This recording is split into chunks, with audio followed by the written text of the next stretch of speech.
What's going on, guys? It's GBP baby. Welcome back to another video. Hope everybody's doing well, and hopefully you've watched yesterday's video. If not, do go and check it out because the accuracy of today's delivery was absolutely insane. We got some really nice trades in today. And before I continue, I do want to make it clear that of the teachings which I've learned from ICT, he makes it clear that on non-farm payroll weeks such as this one, to have all your trading done by Wednesday afternoon, just because it gets messy towards the end of the week, and I can understand why with NFP on Friday, and especially after seeing how much movement we've had this week from Monday all the way to Wednesday today. Seeing the amount of movement, I am kind of nervous as we're approaching NFP, so I don't really want to be too specific. I was very specific in yesterday's video, and like I said, I encourage you to go watch that. However, now that we're coming towards the most, hectic part of the week, so to speak, we need to be very careful. But nonetheless, you can see we traded up into this weekly consequent encroachment, and if we go to the daily, we'll see how we've had all up days with large expansions Monday, Tuesday and Wednesday. And where is price going? Obviously, now that we've reached such a high premium, and this was the target which I originally marked out for the week, remember, in yesterday's video, this is what I wanted to see us hit. We traded right through that, so there's a lot more bullishness than I anticipated. And with that taken into account, that means we need to be wary of where it could be trading to next. And the next target, as far as I'm concerned, would then be this high up here. So let's get this delineated. But I don't want to. I'm not going to be too specific in what I'm anticipating, because, like I said, with high impact news, with an NFP, etc., my accuracy just falls off. I don't want to get too specific, but nonetheless, I'd like to think that we can see a continuation. It's just that considering Monday, Tuesday and Wednesday have all been up days, we do need to be aware that we should anticipate some kind of retracement.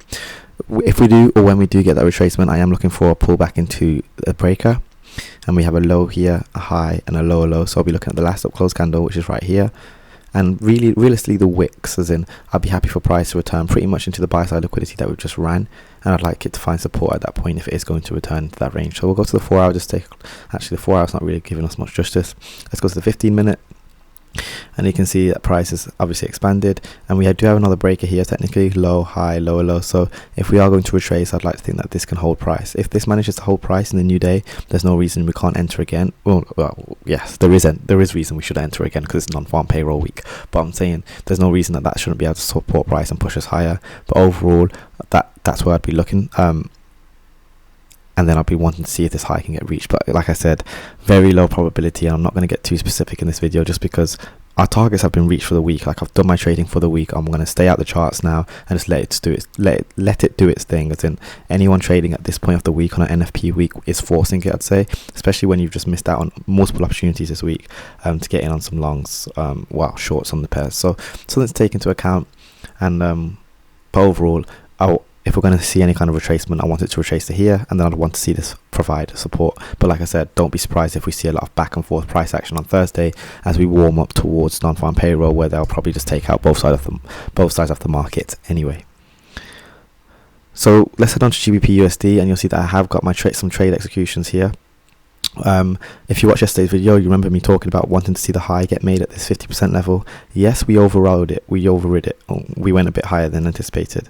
But as price traded into this range, this is where I went short. And then as soon as we hit our target below these Tuesday's lows, I was happy with that, and that's why I closed my position.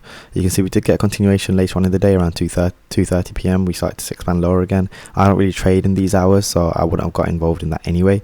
But just from here to here, beautiful movement, really easy run at 8 o'clock straight down to our liquidity. And again, watch yesterday's video if you want a clear explanation as to how I was able to predict such a move, because it was very clean. Moving into tomorrow, again, similar to dollar, there's very much a possibility that we can see a continuation to the downside, as in price can keep pushing lower.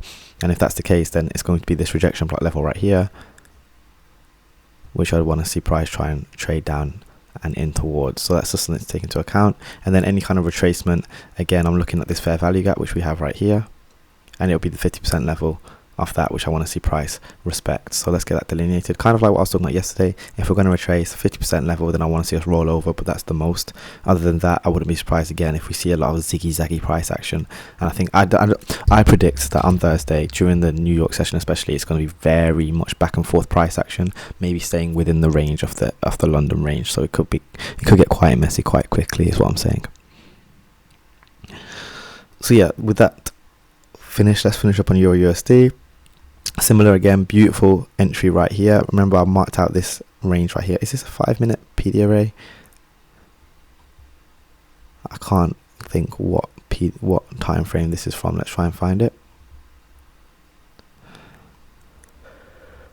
It might be a daily, excuse me. No, it's not a daily. Well, you'll remember me definitely talking about wanting to see price trade up into this blue level, and you can see that's what happened. But that specific orange box, I can't quite put my finger on what it is. But nonetheless, you can see our price consolidated around it, creating the Asian range. And then this was my short, again 3 foot. Look at the time which I go short. I enter my positions during the London session with the expectation that the rest of the day will handle the work.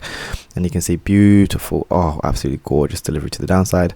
And again, there's obviously a continuation later. So again, really clean, nice days. But again, we're on Wednesday now. We've had downwards price action all week. We got non-farm payroll at the end of the week.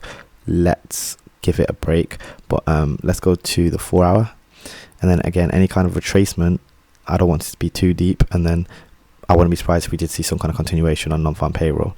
So let's just take a closer look, and you can see there is this level here which is a rejection block level, so price could very much retrace inside of that range potentially, and there's a nice bearish order block lined up with that as well. So if price has tapped that, I'd like to think it can use it to roll over and continue onwards to the downside. But again, I'm anticipating a lot of ziggy-zaggy manipulation tomorrow. So that's going to be everything, guys. Hope that all makes sense. Don't forget to drop a like, drop a comment, smash subscribe, join the mailing list. All the links are in the description, and do go and check out yesterday's video for definitely seeing how I managed to get into these moves. Peace.